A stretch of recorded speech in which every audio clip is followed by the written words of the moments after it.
The Love Talk Show on Liberty Radio.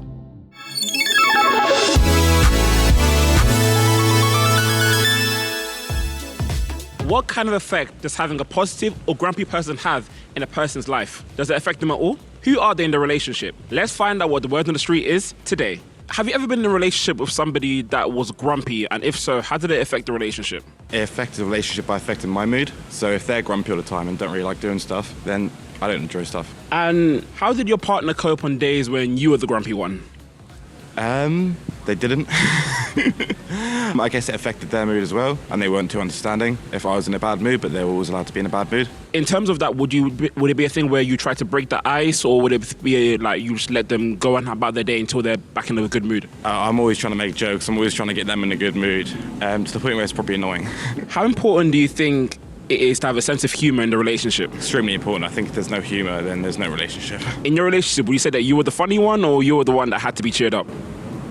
Funny one, I think. I'd like to think anyway. Aurea, have you ever been in a relationship with a grumpy person? And if so, how did their bad mood affect your relationship? I've never been in a relationship with someone that's super grumpy, but they could be like quite impatient when a relationship gets to a point. And I think that's the time when everyone just lost their patience, So I think I have really good temper, so I'm all right with that, And how did your partner cope on days where you were the one in a bad mood? Right.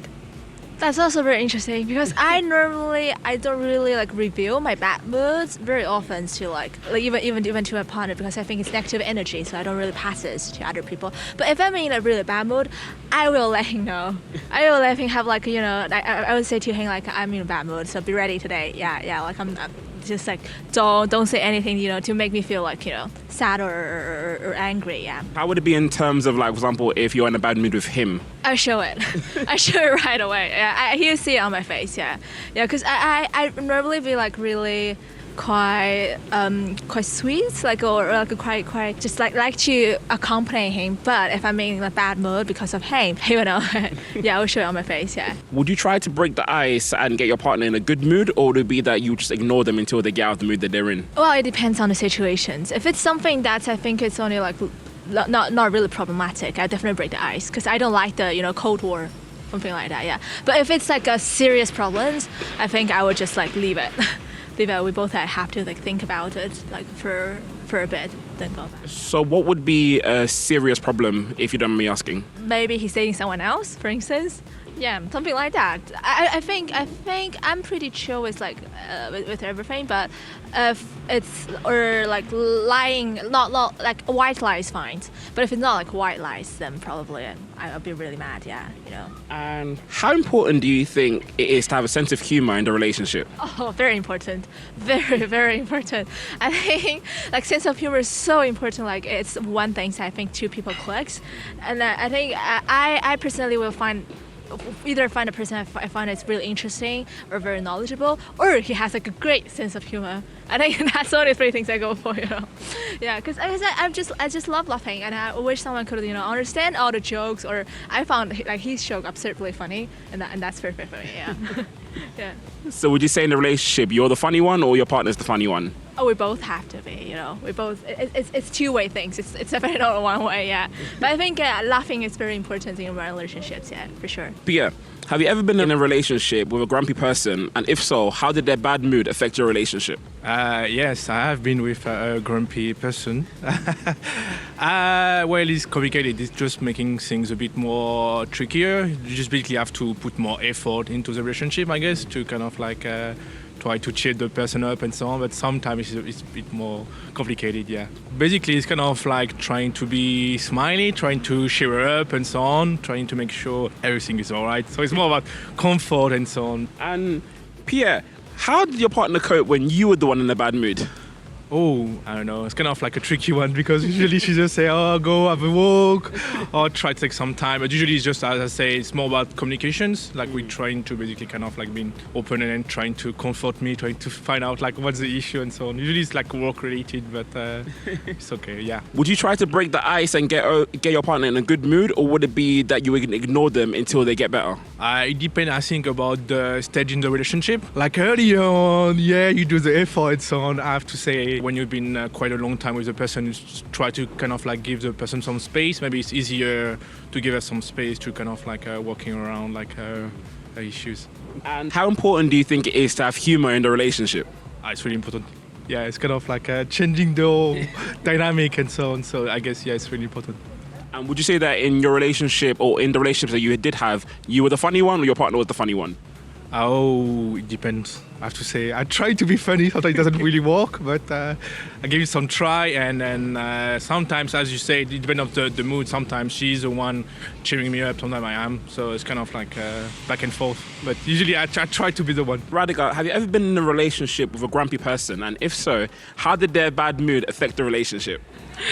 I have been in a relationship with a grumpy person, and it actually contributed to me being more grumpy than I normally am. And how did your partner cope when you were the one in a bad mood? I think there was a lot of like playing out of his own sort of coping mechanisms from his childhood. So there was a lot of like stonewalling, silent treatment, walking away, that sort of a thing. And I think for me, when I'm in a bad mood or in some sort of a funk, I think it's very important for me to engage with someone and sort of like talk it through. So it was something that I think over time became the cause of actually why we ended our relationship, because it was just compatibility in terms of how we deal with the way, we're going through our emotions and our feelings. So moments where your partner was in a bad mood, would it be you trying to break the ice and get them in a good mood, or would it be you ignoring them until they're out of the funk they're in? I think for me, I would be the one who would try to break the ice and bring them back into some sort of a good mood. But I realized quickly that wasn't their thing. They needed time to process as well. And would you say in a relationship, having a sense of humor is a good thing to have? Absolutely. Otherwise, where's the fun? And in a relationship, would you say that you're the funny one, or would your partner be the funny one? I think my partner would be the funny one. I definitely more of the emotional, like, let's talk about things. So yeah, I'd need someone funny. So you heard what the public has to say. Who are you in a relationship? Are you the positive one or the grumpy one? Did you relate to any of these answers? Tune in tonight at 11 p.m. to the Love Talk Show as we explore this topic more.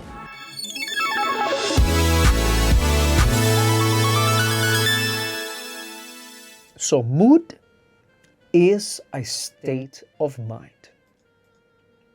Bad mood means a bad state of mind. Something's wrong. A good mood means a good state of mind. For example, if you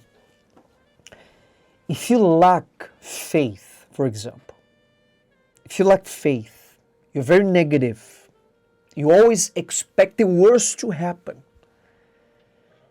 that's going to affect your mood. Because your mind is very negative. You can only see the bad things around you, the problems. You can only criticize people's flaws. You can look at the good side of life. So that means that something's wrong with you. I like to say that the mood is, for the mind, what a fever is for the body. What is a fever? A fever tells you that something's wrong with the body. A fever is a symptom that tells you, that warns you that something is going wrong with the body. Something is not right with the body. The bad mood is also a symptom. It's like a fever of the soul that shows that something is not right within your mind, with your emotions, with your heart, with your soul. Something's wrong. You are angry at something. There's something affecting you. You are negative about something. You are lacking faith.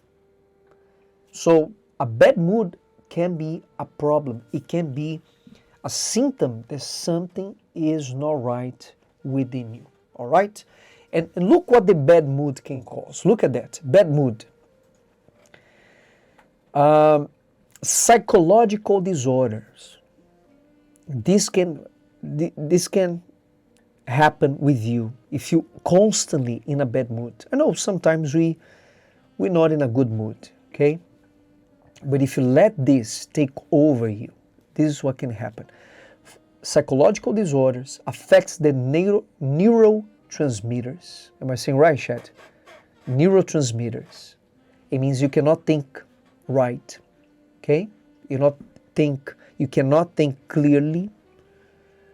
It affects your efficiency at work, your ability to see things as they are, to think about solutions, problems.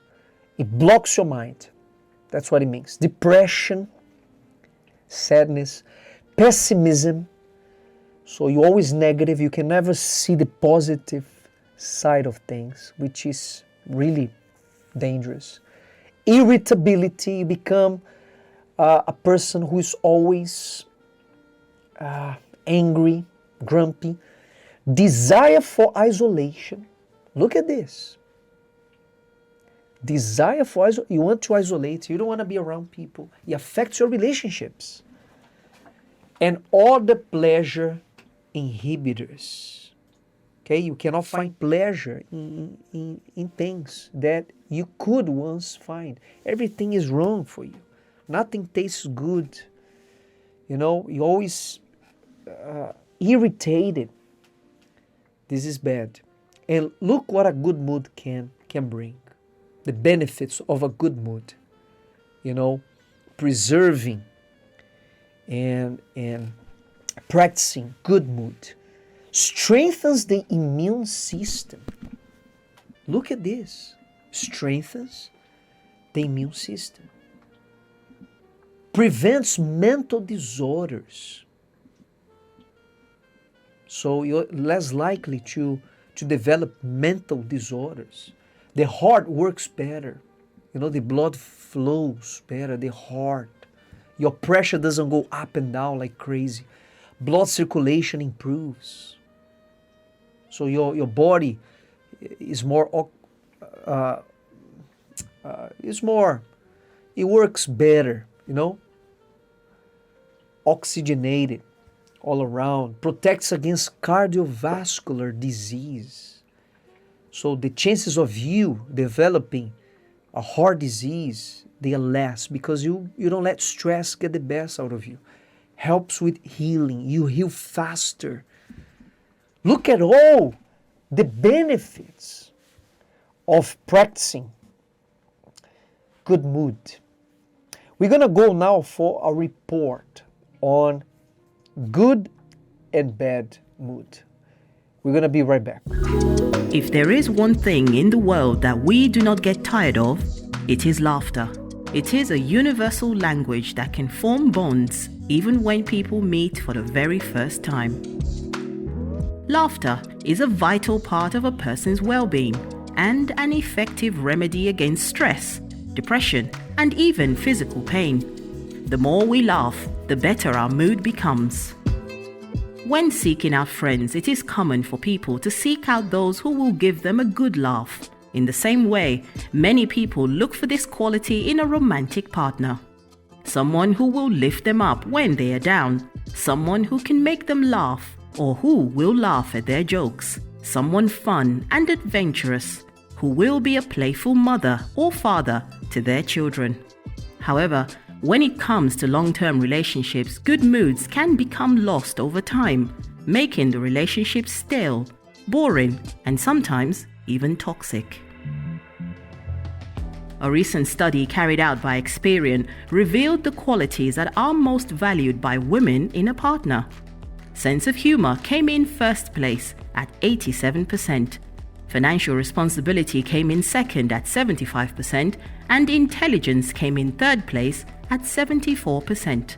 For men, sense of humor also came in first at 80%. Good looks came second at 67%, and intelligence came third at 65%. So what happens when you end up with someone who ends up becoming grumpy, irate, pessimistic, and always looking for something to criticize? The presence of bad mood between couples is one of the worst problems that can cause a relationship to deteriorate. It is not easy to come home to someone who is always angry at something or criticizes everything. Being married to someone who doesn't laugh at your jokes or who finds it difficult to have any fun with you makes the relationship very exhausting. It is normal to have some bad days in life and to be in a bad mood once in a while. However, when it routinely becomes part of a relationship, it ends up serving as a repellent between the couple, and they end up spending less and less time together. Living this way is like constantly being on thin ice, where one is always afraid of saying or doing something that might ruin the day. The greatest danger in this is pushing your partner so far away that they end up looking for fun and excitement elsewhere, and that is why many people cheat. It is true that everyone has problems, but this does not mean that they have to be mentioned or remembered all the time. Having the ability to work around your problems and finding the humor in them is the secret to keeping a relationship interesting. However, bad moods don't always come due to personal problems. A constant bad mood can be a sign of deeper personal problems and illnesses, just like a fever can be the indicator of an infection. Learning to identify what is behind a bad mood is the key to addressing issues that can cause a person's unhappiness. That way, a couple can work together to bring about the changes that will make it possible for them to have a more fulfilling relationship. When you are positive, your chances of finding someone, they get higher. When you are positive, your partner will be happier. And a happy, like they say, happy wife, happy life, right? Happy partner, happy life as well. The Love Talk Show on Liberty Radio.